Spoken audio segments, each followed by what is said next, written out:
Алладан қорқу туралы. Имам Абулайс айтады. Асманның 7-ші қабатында Алла жаратқан аға сажда қылуучу періштелер бар.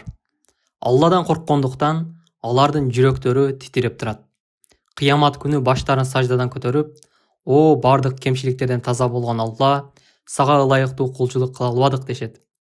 Алланың төмендегі аяты бұға ишарат.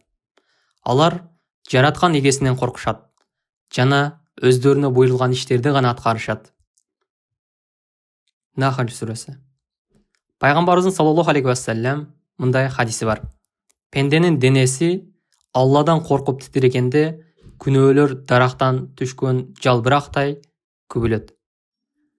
Байхак екен. Икая. Bir кишинин bir аялға көзі түшіп қалады. Күндөрдүн биринде ал аял соода сатық үчүн кербенге кошулуп жолго чыгат. Баягы киши да кербенге кошулуп анын артынан жөнөйт. Күн кештеп кербен bir жерге өргүйт. Баягы киши аялдын жанына келип, ага өзүнүн максатын айтат. Аял барып карап келчи, элдин баары уктаптырбы дейт.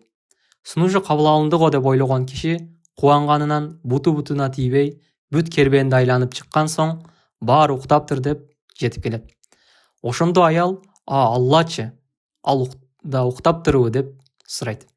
Бул кыйын суроого жок, Аллах эч качан уктабайт, үргүлөбөйт да деп жооп берүүгө мажбур болгон эркекке берки аял, андай болсо кишилер көрбөсө да уктабаган жана үргүлөбөгөн Аллах бизди көрүп турат. Баарынан мурда андан коркуп уялалы дейт. Ушул сөздөрдөн кийин баягы кишинин көкүрөгүн коркунуч каптайт. Ал Аллахтан коркуп, дароо кербенинен бөлүнүп, тооба кылып үйүнө кайтат.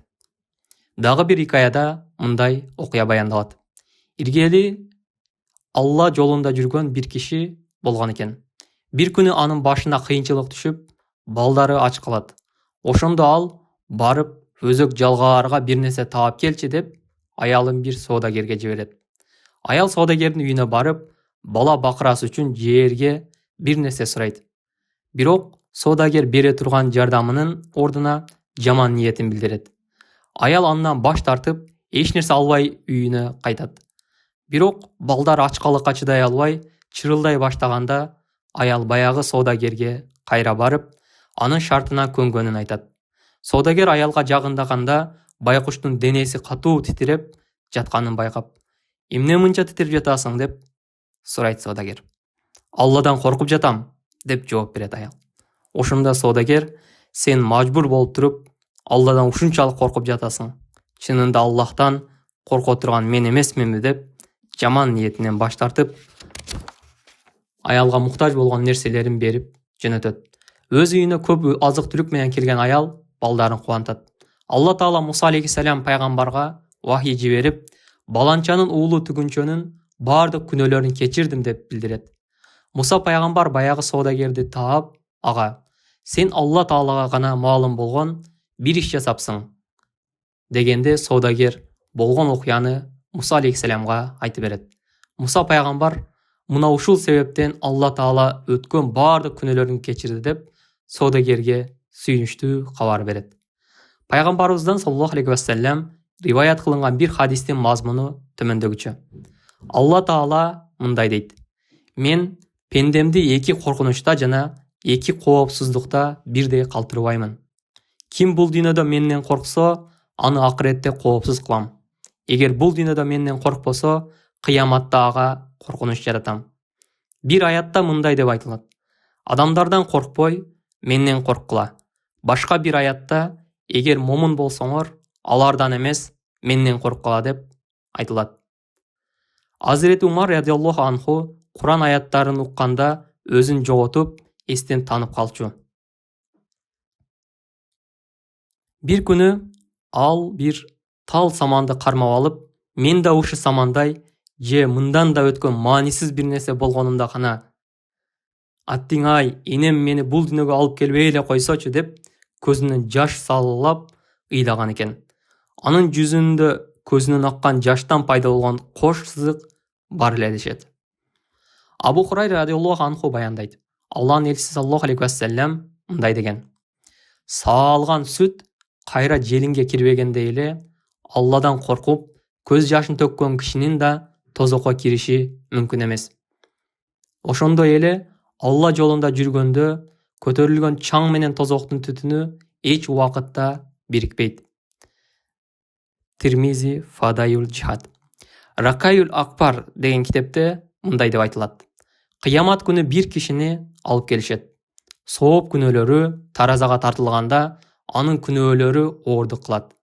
Мына ушуга жараша жаза берүү өкүмү чыкканда баягы пенденин кирпигинин бир талына тил бүтүп: "О жараткан Алла, сенин элчиң Мухаммед саллаллаху алейхи вассалам ким Алла Тааладан коркуп ыйласа, Алла ал көздү тозок отуна арам кылат деп айткан эле.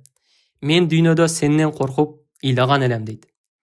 Ошондо Алла Таала ал кишини кечирет жана аны ошол кирпиктин урматына тозоктон куткарат. Жабрейил алейхиссалам баланча киши Алладан коркуп ыйлаган бир тал кирпигинин урматына жазадан кутулду деп жар салат. Бидаятул Хидая, туура жолдун башаты деген эмгекте мындай деп айтылат. Кыямат күнү адамдар тозокко жакын алынып келингенде, анын өтө катуу күркүрөгөн добушун угушат. Бул добуш 500 жылдык аралыктан угулат. Ошондо пайгамбарлар баш болгон жалпы адамзат өз баштарына кайгы тартып, мен кантер экенмин, менин акыбетим кандай болот деп силейип калат. Пайгамбар саллаллаху алейхи вассалам гана үммөтүнө эмне болот деп жараткандан Аллага жалбара баштайт.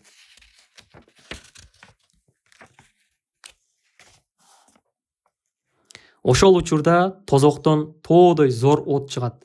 Мухаммеддин үммөтү аны артка кайтаруу үчүн дуа кылып мындай дешет: "О от, намаз окугандардын, акыйкаттан адашпагандардын, Алладан корккондордун жана орозо туткандардын урматы үчүн кайра кайт." Бирок тоодой от артка кайтпайт. Ошол учурда Жабреилдин алейхиссалам от Мухаммеддин үммөтүнө багыт алды деп кыйкырганы угулат. Анан Жабреил алейхиссалам суу алып келип: "О Мухаммед, муну отко чач" дейт. Алланын элчиси саллаллаху алейхи вассалам аны чачканда от өчөт. Ошондо пайгамбар саллаллаху алейхи вассалам бул кандай суу деп сураганда, Жабреил алейхиссалам: "Бул сенин үммөтүңдүн күнөөкөрлөрүнүн тооба кылып ыйлагандагы көз жашы. Алла бул сууну отту өчүрүү үчүн сага берүүнү буйруду" деп жооп берет. Пайгамбар саллаллаху алейхи вассалам төмөндөгүдөй дуа кылчу: "О жараткан Алла, мага жаш чыкпай калаардан мурда сенден коркуп ыйлаган эки көз бере көр." Төмөндөгү эки сабыр да күнөөлөр үчүн ыйлоонун канчалык маанилүү экендигин көрсөтөт. Күнөөм үчүн көз жаш төкчү көздөрүм, өмүр өттү, бирок аны сезбедим. Алланын элчиси саллаллаху алейхи вассалам мындай дейт: "Көздөрүнөн чиркейдин башынчалык жаш агып, жаагынан ылдый куюлган момунга тозок оту тийбейт." Икая. Айтууларга караганда, Абдуллах бин Мунзир Андалустук Испания амавийлерден 886-888 жылдары халифалык кызматты аткарган инсан. Абдуллах бин Мунзир ыйлаган кезде жүзү менен сакалын көз жашы жууп өтчү. Ал ошондо мындай деп айтчу: "Укканыма караганда көз жаш тийген жерге тозок оту тийбейт." Жогоруда айтылгандар боюнча, чыныгы мусулман пенде Алладан, аны бере турган азабынан жана напсинин кумарынан сактанышы керек. Ошондуктан Алла Таала мындай дейт: "Ошондо капыр инсан дүйнө жашоосун тандаган эле. Анын бара турган жери албетте тозок оту. Ал эми эгесинин алдында туруудан коркуп, көңүлү каалаган нерселерден өзүн тыйган адамдын бараар жери бейиш." Тазият сүрөсү. Ким Алланын азабынан кутулууну, сообуна жана ырайымына жетүүнү кааласа, бул дүйнөнүн кыйынчылыктарына чыдасын, сабырдуу болуп, күнөөлөрдөн сактансын. Захрур Рият аттуу китепте айтылгандай, пайгамбарыбыз саллаллаху алейхи вассалам мындай дейт: "Бейиштиктер бейишке киргенде, периштелер аларды түркүн тамактар, түрдүү мөмөлөр, кооз мейманканалар, орундуктар, Кыскасы, пенденин оюна да келбеген ар кандай неиматтар менен күтүп алышат. Алар аябай таң калышат. Ошондо Алла Таала мындай дейт: биздин бир убадабыз бар эле. Ошонун убагы келди. Анан периштелерге жүздөрүңдөгү пардаларды ачкыла деп буйруйт. Периштелер: о жараткан Алла, булар күнөөкөр болуп сенин жамалыңды кантип көрүшөт дешет. Алла Таала мындай дейт: пардаларды ачкыла, себеби алар дүйнөдө мага жолугуу үчүн зикир кылып, көз жаш төгүшчү. Ошентип көздөгү пардалар ачылат. Пенделер Алланын жамалына карап, дароо сажда кылышат. Ошондо Алла Таала мындай дейт: башыңарды көтөргүлө, себеби бул жер ибадат кылына турган жай эмес, сыйдын жайы. Байинна сүрөсү.